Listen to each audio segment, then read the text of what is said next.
Okay then guys, today we're making a soft and rustic potato bread, or as they say in Germany, a Kartoffelbrot. It's simple, hearty, and it has the most beautiful tender crumb thanks to the mashed potato.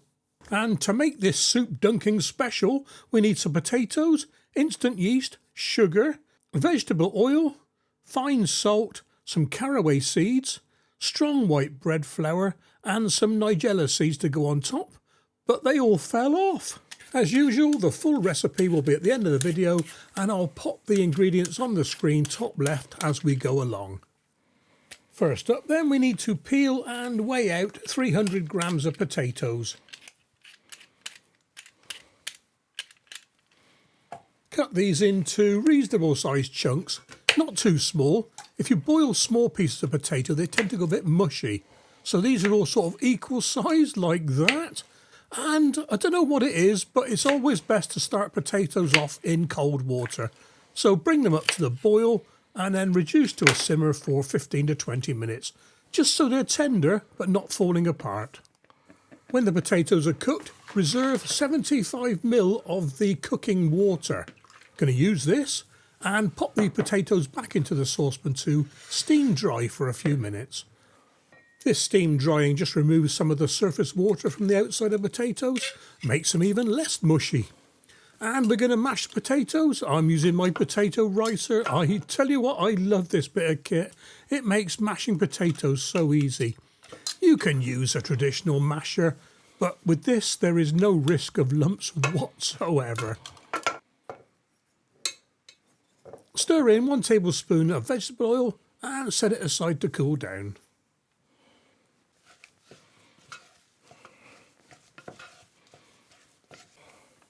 Add 7 grams of instant dried yeast to the reserved potato water. Now we're using potato water because it's got a lot of starch in it. Starch, carbohydrates, sugars. Sugars help the yeast to get going. I know you don't need to start off instant yeast, but it always helps. It's reassuring to know that it's viable. And we're going to add in 8 grams of sugar anyway. Give it all a good mixing and set this aside for 10 to 15 minutes just to prove that the yeast is okay. Measure out 10 grams of fine salt and about a tablespoon of caraway seeds.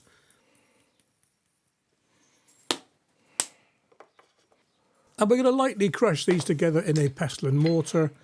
Any oils that come out of the caraway seeds will go into the salt. Then drop this into the mashed potato and give it all a good mixing. I say give it a good mixing, but it's all going to get mixed up later on anyway. While the yeast is doing its thing and the mashed potato is further cooling down, weigh out 300 grams of strong bread flour. The yeast mix is bubbly, the mash has cooled down, so pop the mash into the yeast, give it all a good stirring. This is where the kids would love to join in. It makes a right sloppy mess, this. There, it's time to start adding the flour. So put the first half of the flour in, get it all mixed in, beat it in as hard as you can, and the flour will gradually disappear. And when it does, it's time to put in some more.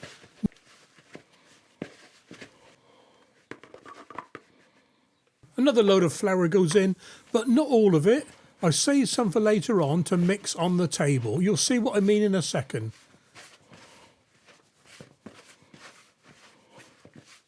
Carry on stirring this flour in, and when it gets too hard to work, pop the rest on top and tip it out onto the work surface.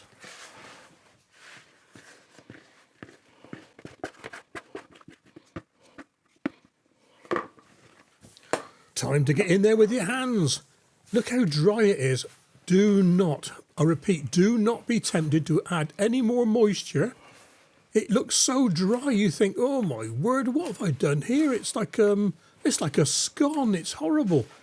Just watch this. Within a few minutes, it's got to the stage where you're thinking, oh my word, what a soggy mess. That potato releases all of its liquid into the flour. And when you've gathered it all together, it's time to knead it. We're kneading it for 8 to 10 minutes until it feels light and spongy. And like any bread, use whatever kneading method suits you. I like to push the dough, pull it back, and then turn through a quarter of a circle and repeat. But this is not set in stone. I do all sorts for every type of bread. And remember how dry that was looking at the beginning? We're now having to add a bit of flour onto the work surface to stop it sticking. And before you know it, the 8 or 10 minutes has flown by. You're kneading the dough thinking, oh, I need to buy this, I need to buy that, I need to sow these seeds. Anyway, it's there, it's nice and spongy. Use the sides of the palms of your hands to form it into a ball. Lightly oil the bowl with a bit of oil and drop the ball of dough in.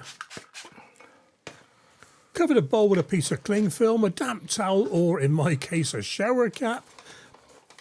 I laugh every time I say I use a shower cap. I've been bold as a coot since I was 22 years old. And set the bowl aside somewhere warm for 45 to 60 odd minutes until the dough has doubled in size.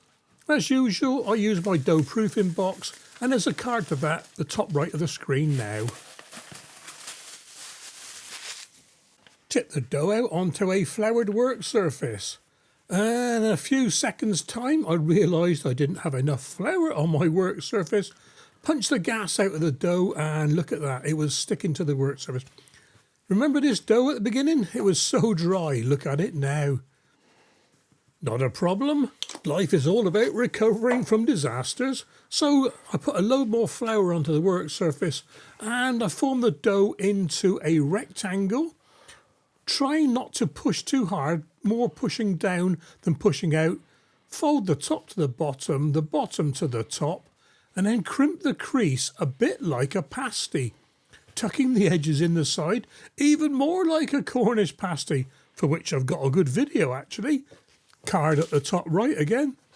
Lift the dough onto a lined baking sheet and leave it in a warm place for about 30 minutes to do its final proofing.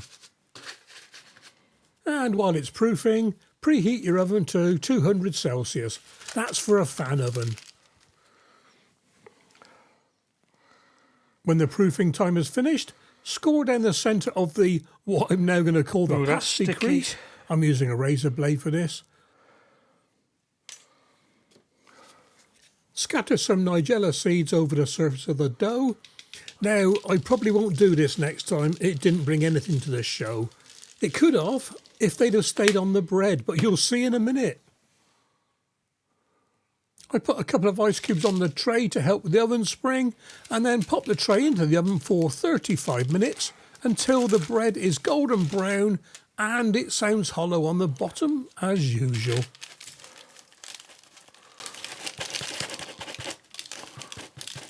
And then it's onto a wire rack to cool down. Yep, that was a bit warm.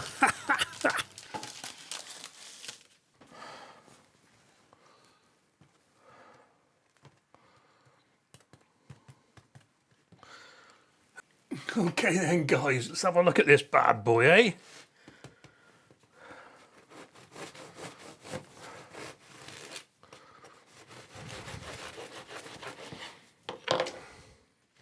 Ooh,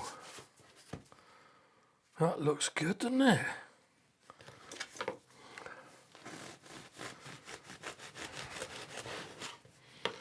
Oh, I'm liking that. Someone said to me, why do you cut the crust off and then cut another piece? That's because I put that back on when I store it and it stops the end going stale. See? Right then, here we go. Bit without butter.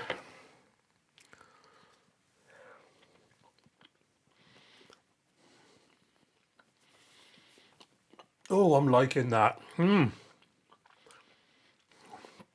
That is really, really light. It looks quite dense, but it's not. I'll tell you what. That is good. Right, hang on. Let's get the old butter out. Got to change the water in this as well.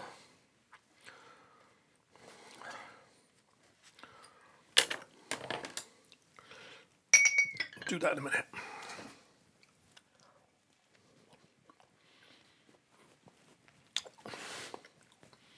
Well guys, That is bloody marvellous.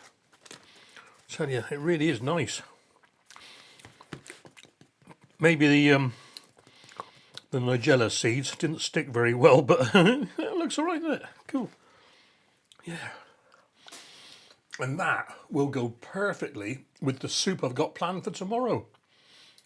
So there we are, guys. Look after yourselves. Take care, and I'll catch you on the next recipe. And there you go, guys. That's my soft and rustic potato bread. Perfect with soup and cheese, or just warm it through with a bit of butter. Don't skimp the caraway seeds. They really do add something special to the loaf. If you try it, give me a shout. Let me know how it goes. And if you enjoyed this one, give it a like and check out my other bread recipes. Catch you soon.